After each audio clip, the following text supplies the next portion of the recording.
আসসালামু আলাইকুম, সবাই কেমন আছেন? আমি আজকে দেখাবো পালং শাকের একটা মজাদার রেসিপি। আশা করি আপনাদের ভালো লাগবে। আমি এখানে কিছু পালং শাক নিয়েছি। আর এই সিজনে কিন্তু পালং শাকটা সবাই কম বেশি পছন্দ করে থাকে। আর যদি একটু ভালো ভিন্নভাবে রান্না করে থাকেন তাহলে দেখবেন সেটা আরও বেশি ভালো লাগবে। আমি শাকগুলো পরিষ্কার করে কেটে বেছে নিয়েছি। তারপর আমি অপর পাশে কড়াইতে বসিয়ে দিলাম একটু তেল দিয়ে। আমি এখন রান্নাটা সেরে নিব, আমার ভিডিওটির সঙ্গেই থাকুন। তারপর আমি কিছু নিয়েছি আলু কুচি। আমি এই আলু দিয়ে শাক রান্না করব। আরেকটা উপকরণ দেব, তো সাথেই থাকুন। আর কেউ ভিডিওটি স্কিপ করবেন না, কারণ স্কিপ করলে ভিডিওটি বুঝতে পারবেন না কিভাবে রান্না করব। আমি আলুগুলো এখন ভালোভাবে সুন্দর করে ভেজে নেব।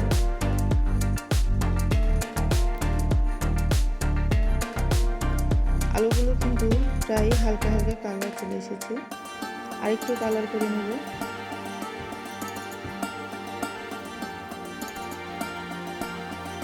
আর আলুটা অবশ্যই আপনাকে ভেজে দিতে হবে, কারণ ভাজলে এর একটা ফ্লেভার বের হবে।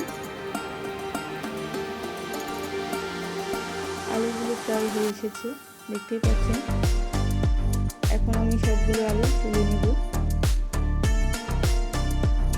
আর খুবই সহজভাবে আপনি এই রান্নাটা করে নিতে পারেন।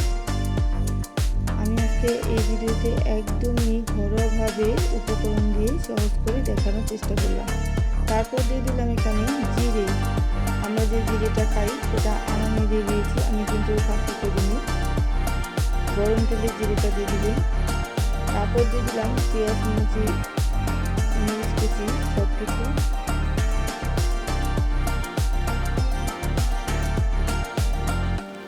ভালোভাবে সুন্দর করে একটু কষিয়ে নেব।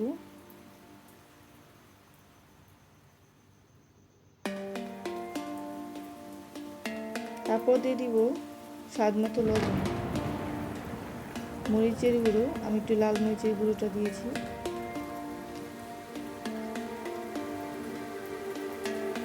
তারপর দিয়ে দিলাম আমি লইটা শুটকি। আমি আজকে এই লইটা শুটকি দিয়েই রান্না করব পালং শাক। খেতে ভীষণ মজার, একবার বাড়িতে ট্রাই করে দেখুন, তাহলেই বুঝতে পারবেন। তারপর দিয়ে দিলাম আদা রসুনের পেস্ট। এখন এটাকে আমি ভালোভাবে সুন্দর করে একটু কষিয়ে নেব।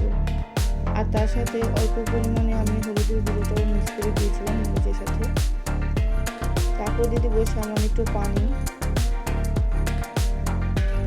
এই মশলা দিয়ে এখন এই লইটা শুটকিটা সুন্দর করে কষিয়ে নেব। আর এখানে আমি এই লইটা শুটকিটা অল্প পরিমাণে দিয়েছি, কারণ এর স্বাদের গন্ধে কিন্তু অল্প পরিমাণ দিলেই অনেক সুঘ্রাণ ছড়িয়ে যায়। তারপর আমি যে আলুগুলো ভেজে রেখেছি সেগুলো আমি এখানে দিয়ে দিলাম। তারপর দিয়ে দেবো এখানে ম্যাজিক মশলা। এটা যদি আপনার হাতের নাগালে থাকে দিতে পারেন, না চাইলে সেটা বাদও দিতে পারেন। তারপর আমি যে শাকগুলো কেটে রেখেছি সেগুলো আমি এখানে দিয়ে দেবো। তারপর আমি শাক দিয়ে সব কিছু দিয়ে ভালোভাবে সুন্দর করে এখন এটা কষিয়ে নেব।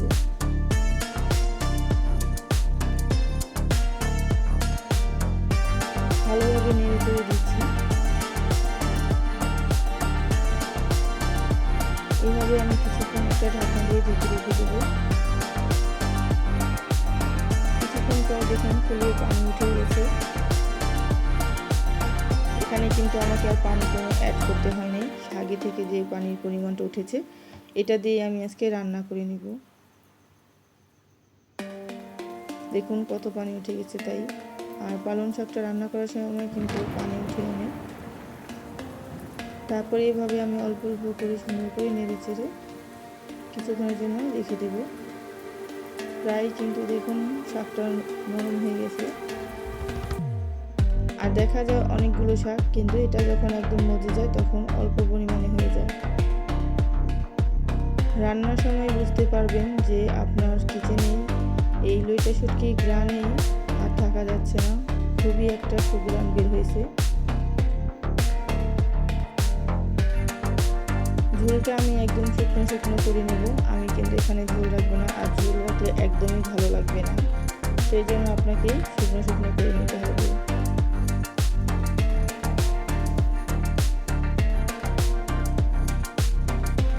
উপরে ছড়িয়ে দিলাম যাতে করে তাড়াতাড়ি ঝোলটা টেনে নেয়। ঝোলটা দেখুন প্রায় টেনে নিয়েছে, একদমই কিন্তু এখানে ঝোল নেই। আর এভাবে যদি আপনি রান্না করে রুটি কিংবা ভাতের সাথে খান, একবার হলেও পরিবেশন করে দেখুন, আশা করি আপনাদের ভালো লাগবে। তারপর এভাবে আমি আরও কিছুক্ষণ পর্যন্ত বসিয়ে রাখবো চুলার উপর। তারপর দেখুন একদম শুকনো শুকনো হয়ে গেছে, কড়াই সাইড দিয়ে লেগে গেছে। তারপর আমি অল্প অল্প করে সবগুলো এখন নামিয়ে নেব। আর এই পালং শাকের সিজনে যদি এইভাবে একবারও না খান তাহলে কিন্তু আফসোস করবেন। একবার হলেও বাড়িতে ট্রাই করে দেখুন, জিভে লেগে থাকার মতো এই রেসিপি। আর যে যেখান থেকে এতক্ষণ পর্যন্ত আমার ভিডিওটি দেখি, সবাইকে অসংখ্য ধন্যবাদ। আর চ্যানেলে যারা নতুন আছেন প্লিজ আমার চ্যানেলটি সাবস্ক্রাইব করতে ভুলবেন না।